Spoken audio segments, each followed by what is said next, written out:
Aboyeji. I'm the general partner and founder of the Fund for Africa's Future. That's actually Future Africa's official name. I spent the last decade of my career helping build high growth, very scalable technology businesses in Africa. The first business I helped build was a business called Andela, which basically helped transform young people who wanted to have a career in software into world-class software developers that could be placed anywhere in the world. And more recently kind of has pivoted to just identifying talented software engineers so that they can help them get remote jobs anywhere in the world. And we've done that successfully over the last 6-7 years. And then I left that company in 2018 to start another company called Flutterwave, where I was the founding CEO. And Flutterwave is a global payments platform that connects Africans and Africa to the global economy. So enabling businesses from across Africa to be able to do business around the world without much hassle and with the best infrastructure possible. So both businesses are now worth $1 billion. And in 2020, I decided to come back home after a brief break to attempt to see if we could replicate some of those results over the last 10 years in a more scalable way. I think the pandemic had multiple different impacts. On the one hand, the pandemic did threaten the very existence of a lot of companies, and some companies never made it out of that. But on the other hand, it expanded the pool of capital looking to invest in Africa, in African technology, because all these people who now realized they could invest from anywhere in the world and all their barriers to investing were all self-imposed, all of a sudden flooded the market. And so you do have kind of a mix of reactions.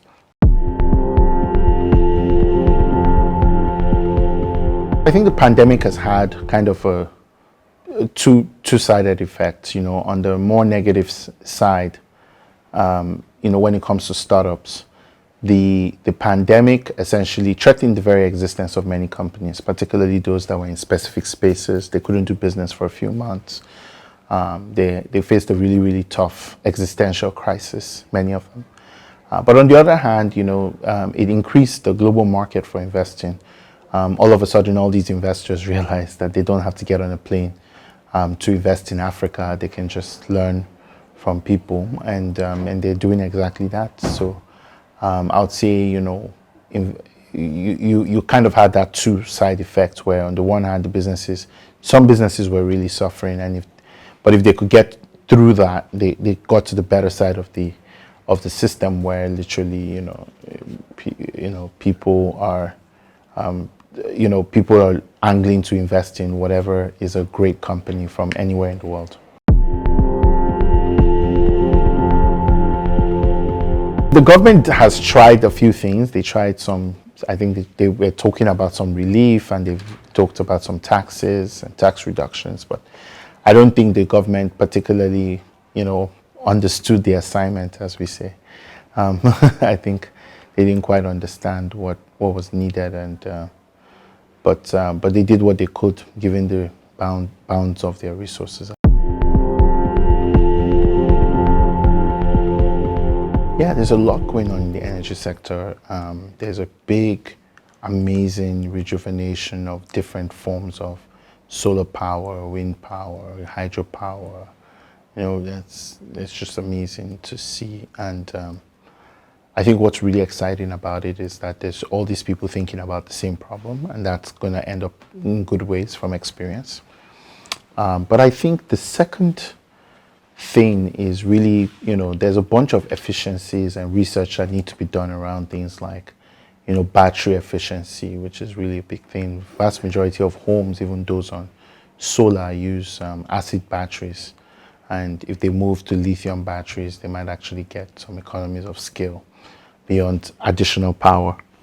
So I think we have large deposits of lithium in Africa. It might be a really tough problem to solve, but I could really see an African company kind of getting into this lithium battery game.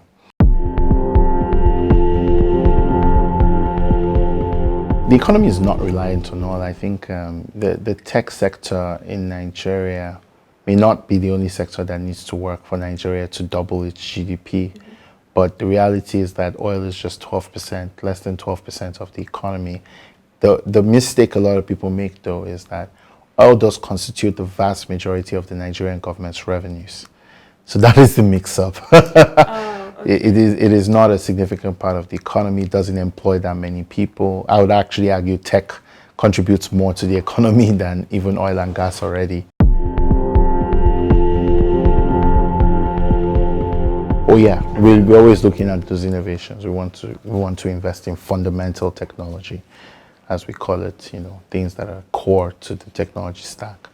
We're not too big on ops ideas, as we like to call them. So I want to run a delivery company, buy a bunch of delivery vehicles and deliver. I mean, they're good, they do their thing, but that's just not the future that we see for ourselves. There have been quite a number of policies that have come out, some of which have worked in our favor, many of which perhaps have not.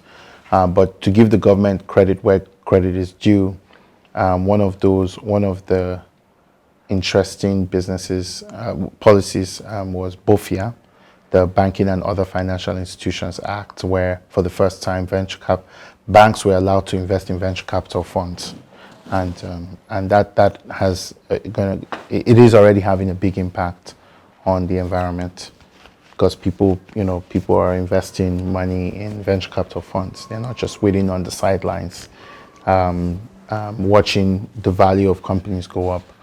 But they're actually participating, and I think something else that should go out very soon would be the Nigerian startup bill, which should go to the House pretty soon, House and Senate pretty soon. So there's quite a bit of policy innovation going on.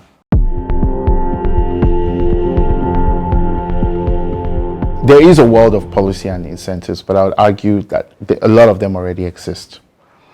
The work that needs to be done today is not around startups, it's around education and talent. We don't have the talent to continue to grow the ecosystem at the pace that it is growing. We have this year $1.4 billion coming into the economy, and universities have been in a very discombobulated state since COVID. Many of the kids can't study because they don't have computers, and the classes are online. And some schools have shut down because of outbreaks. Some schools are on. It's a very, very confusing time to be learning to contribute to the future in a university. And I think that might be where government can intervene. Government can build infrastructure, right? Government can, we've got tons of young people who are working from home, but they don't have internet at home. They don't have power at home. These are the real problems to solve. I think oftentimes policy is an excuse for government to say they're doing something for startups, but I don't think for many of us, another tax break or another grant or dole is going to be what really moves the needle. It's really going to be about the big levers like talent and infrastructure and, government procurement processes being amenable to startups. Those are the things that really make the difference.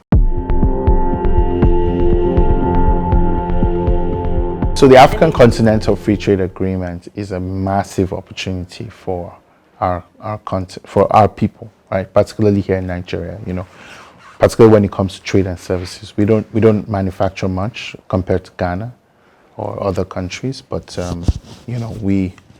we have the honor of producing quite a number of people who have a propensity to go everywhere and be everywhere.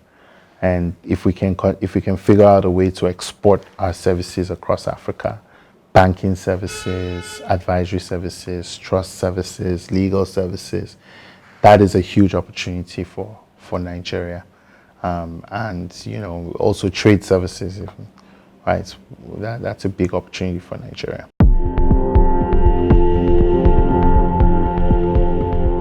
I think you need to start thinking bigger about your business and thinking about what does a Pan-African audience look like for your business. I think for many of us, it's actually too risky to remain one country focused, especially given the level of political volatility that we've come to expect. So I think it makes sense for more companies to kind of scale across multiple different countries.